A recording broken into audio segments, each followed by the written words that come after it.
expulsaste a los gentiles y la trasplantaste.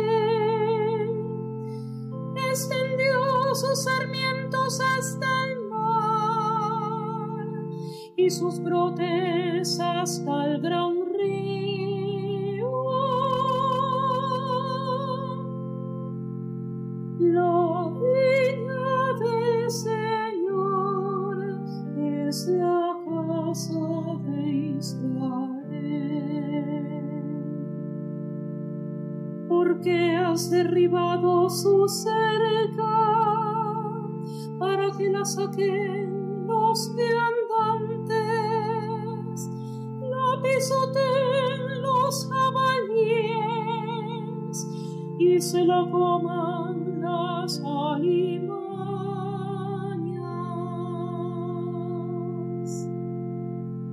La viña del Señor es la casa de Israel.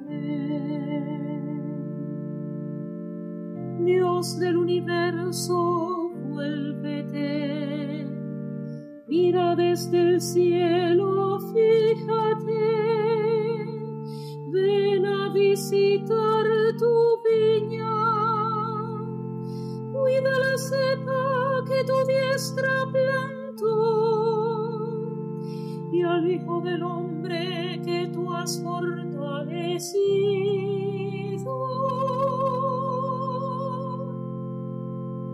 La viña del Señor es la casa de Israel.